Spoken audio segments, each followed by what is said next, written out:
আমার সৎ বাবা আমার চাচাতো বোনকে পেছন থেকে জড়িয়ে ধরে আছে, আর অপরদিকে আমার চাচাতো বোন হাসাহাসি করে রান্না করছে। এগুলো দেখে যেন আমার রাগ নিমিষেই উঠে গেল। এতটুকু বড় হয়েছি, আজ পর্যন্ত আমার আম্মু আমাকে বলতে পারবে না আমি কোনোদিন তাদের সাথে রাগ করে কথা বলেছি। সব সময় নিজেকে শান্ত রাখার চেষ্টা করি, কিন্তু আজকে আমার চোখের সামনে যা হচ্ছে এগুলো দেখে আমার এতটা পরিমাণে রাগ হয়েছে যে মন বলছে ওদের দুজনকে জায়গায় খুন করে ফেলি। হঠাৎ মনে হলো আমার চোখ দিয়ে পানির ফোঁটা পড়ছে। চোখে হাত দিয়ে দেখি সত্যি আমার চোখ দিয়ে পানি পড়ছে। আর পড়বেই বা না কেন? ভালোবাসার মানুষের সাথে কেউ এসব নোংরামি করলে তখন কি আর নিজেকে ঠিক রাখা যায়? আমার এই চাচাতো বোন, ওর নাম মায়া, দেখতে শুনতে একদম পরীর মতো। যে কোনো মানুষ ওকে একবার দেখলে ওর প্রেমে পড়তে বাধ্য। আমি ওকে এই পর্যন্ত 3 বার প্রপোজ করেছি, এর বিনিময়ে শুধু থাপ্পড় খেয়েছি। যখন ওই বলি আমি তোকে ভালোবাসি, অনেক অনেক ভালোবাসি, যা বলার বাহিরে, তখন বলে দেখ তুই আমার চাচাতো ভাই, এর বেশি কিছুই না। আর এটা মাথায় রাখিস আমি তোর থেকে 2 বছরের সিনিয়র। শেষবার যখন বলেছিলাম ভালোবাসার কথা তখন উত্তরে আমাকে বলেছিল আর কোনোদিন যদি এসব কথা বলিস আমি চাচির কাছে বিচার দিব। আরও নানাভাবে বকা দিয়েছিল। এরপর থেকে আমি ওর পিছু আর নেই না। দূর থেকেই ভালোবাসা সুন্দর। যদি আমার কপালে লেখা থাকে তাহলে একদিন অবশ্যই এই মায়া আমার বউ হবে, এই আশায় দিন যাচ্ছিল আমার। কিন্তু আজকে ভেতরে যা দেখেছি মনটা চাইছে ওদের টুকরো টুকরো করে কেটে ফেলি। আমার সৎ বাবা মায়ের সাথে এখন কি বলবো, বলার মতো ভাষা খুঁজে পাচ্ছি না। এসব দেখতে পারবো না বলে রুমে চলে গেলাম। ওয়াশরুম থেকে চোখে মুখে কিছুটা পানি দিয়ে বিছানার উপর গিয়ে বসলাম। জোরে একটা চিৎকার দিয়ে আম্মুকে ডাক দিলাম। আম্মু তাড়াতাড়ি ভেতরে এসে বলল কি হয়েছে বাবা, তুই হঠাৎ এভাবে জোরে চিৎকার দিলি কেন? আম্মুর পেছনে পেছনে আমার চাচাতো বোন আর আমার সৎ বাবাও চলে আসলো। তবে মায়া কাপড় ঠিক করতে করতে ভেতরে ঢুকছে, যা দেখে আমার রাগ আরো দ্বিগুণ হয়ে গেল।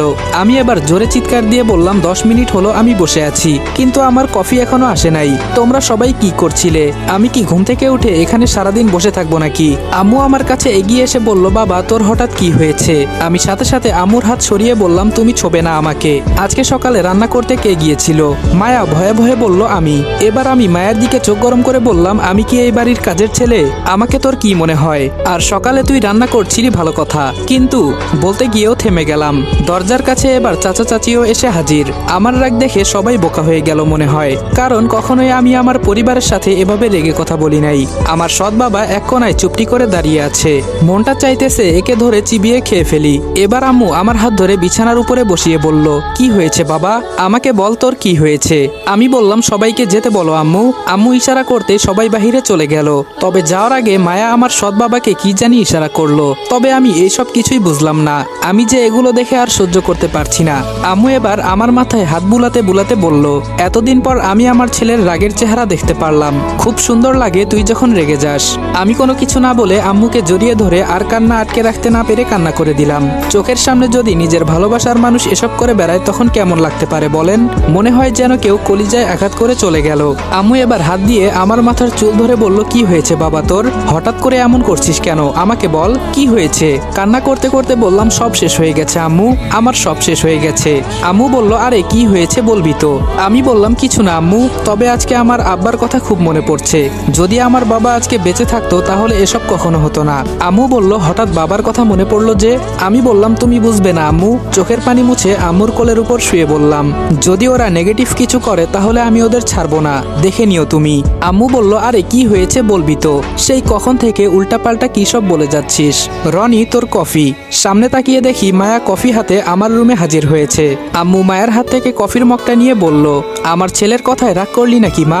মায়া হাসি দিয়ে আমার পাশে বসে আমার গাল টেনে বলল আমি তো আজকে অনেক খুশি হয়েছি। আমার ছোট ভাইয়ের রাগী চেহারাটা দেখতে পেলাম অনেকদিন পর। আম্মুর দিকে তাকিয়ে বললাম আম্মু এই মেয়েকে এখান থেকে যেতে বলো, আমার মন মানসিকতা এমনি আজকে ভালো নাই, না হলে আমি যা ইচ্ছা তাই করে ফেলবো। মায়া মুখ বাঁকিয়ে বলল দেখো চাচি আম্মা তোমার ছেলে এসব কি বলে। আচ্ছা রনি তুই কি আজকে সকালে গাঁজা খেয়েছিস? আমি আম্মু বলে চিৎকার করে উঠলাম। আমার ধমক শুনে মায়া উঠে চলে যাচ্ছে আর আস্তে করে বলল হঠাৎ এই ছেলের কি হয়েছে যে সব সময় আমার পেছনে পড়ে থাকে? আর আজকে? মনে মনে বললাম এটাই কি সেই মায়া যাকে দেখলে আমার বুকের মাঝে ঝড় বয়ে যেত? এটাই কি সেই মায়া যার কথা আমি হাজারবার চিন্তা করে সময় কাটিয়ে দিতাম? আসলে মানুষ ঠিক কথাই বলে, উপরে ফিটফাট ভেতরে সদরঘাট। এই কথার আর কাজের আজকে মিল পেলাম। কিন্তু আমার সৎ বাবা আর মায়া কি করতে চাইছে আমাকে সব জানতে হবে। শুধু জানতে নয়, আমাকে এই রহস্যময় কাহিনী খুঁজে বের করতে হবে কোনো কিছু হওয়ার আগে। হঠাৎ একটা জিনিস চোখে ভেসে উঠলো, মায়া মায়ার পেটটা কেমন জানি বড় বড় দেখাচ্ছে। কোনোভাবে ও তো আবার ধুর, আমি এসব উল্টাপাল্টা কি চিন্তা করছি। হয়তো তারা প্রেমে লিপ্ত, কিন্তু এসবে নয়। তবে সকালে যা দেখলাম